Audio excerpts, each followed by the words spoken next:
السلام علیکم ورحمۃ اللہ وبرکاتہ۔ نحمدہ ونصلی علی رسولہ الکریم، اما بعد۔ امید کرتا ہوں کہ آپ تمام ساتھی خیر و عافیت سے ہوں گے۔ دوستو، جیسے کہ ہم سب جانتے ہیں کہ اس وقت ورلڈ کپ چل رہا ہے، کرکٹ ورلڈ کپ۔ یہ ہر 4-5 سال میں ایک مرتبہ ہوتا ہے، اور حالات چاہے جیسے بھی ہوں، ہم مسلمانوں کے اندر کرکٹ کی اتنی تو محبت ہے کہ ان تمام حالات کو نظر انداز کر کے بہرحال کرکٹ ضرور دیکھتے ہیں۔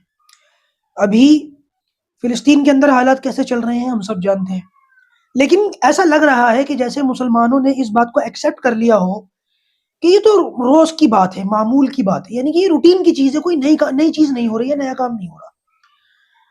پہلے تو شروعات میں لوگوں نے بڑا جوش و خروش دکھایا، غم و غصے کا بھی اظہار کیا، لیکن اب آہستہ آہستہ لوگ اس پر بات کم کر رہے ہیں، بھولتے جا رہے ہیں۔ جیسے کہ میں نے کہا کہ اس کو روٹین کی چیز سمجھ لیا ہے، معمول کی چیز سمجھ لیا ہے۔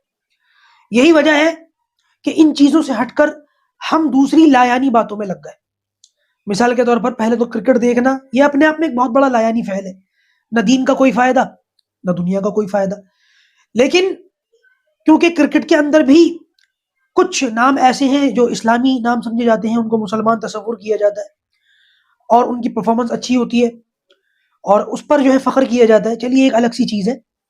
لیکن مثال کے طور پر محمد شامی، ان کے بارے میں لوگ ان کو بہت پسند کرتے ہیں، اور ان کا مسلمان ہونا کہیں نہ کہیں کسی نہ کسی درجے میں مسلمانوں کے لیے قابل فخر باتیں ہونی بھی چاہیے۔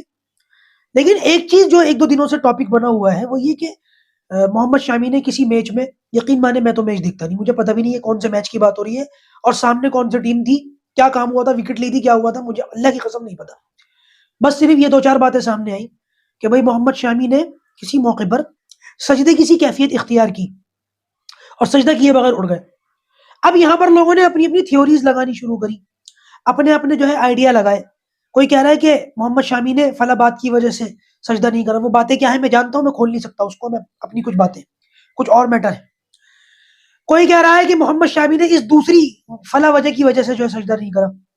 کسی بندے نے تو یہاں تک کہا کہ محمد شامی نے اشارے سے سجدہ کر لیا۔ ہم اپنے بارے میں سوچتے ہیں ہم نے آخری بار سجدہ کب کیا تھا؟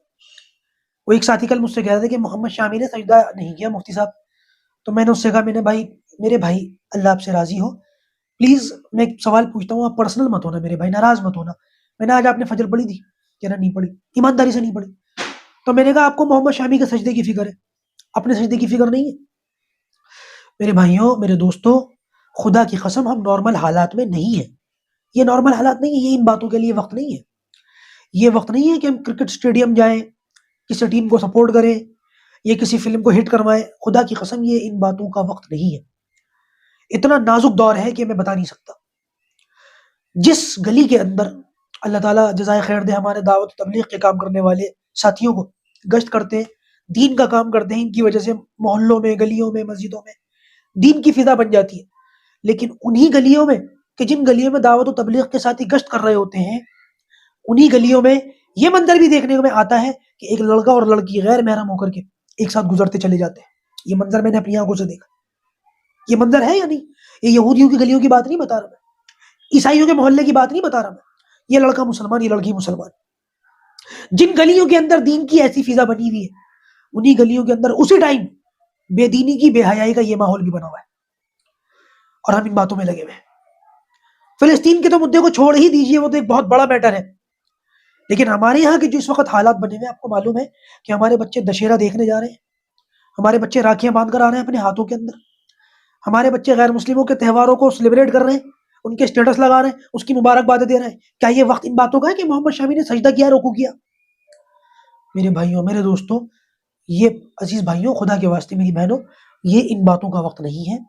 سنجیدگی سے سوچو کہ کتنے برے حالات سے ہم گزر رہے ہیں۔ کتاب الفتن پڑھو گے نا، نبی کریم صلی اللہ علیہ وسلم کی احادیث کا جائزہ لوگے، مطالعہ کرو گے، تو پتہ چلے گا کہ جتنی پیشن گوئیاں اللہ کے رسول صلی اللہ علیہ وسلم نے آخری وقت کے لیے فرمائی ہیں، ان کو پڑھنے کے بعد ایسا لگتا ہے کہ یہ وہی وقت چل رہا ہے۔ اللہ تبارک و تعالی ہم سب کا حامی و ناصر ہو، فضول اور لایانی باتوں سے ہماری حفاظت فرمائے، اور پروردگار کامل دین پر، مکمل دین پر ہم کو اور ہماری نسلوں کو چلنے کی، عمل کرنے کی توفیق عطا فرمائے۔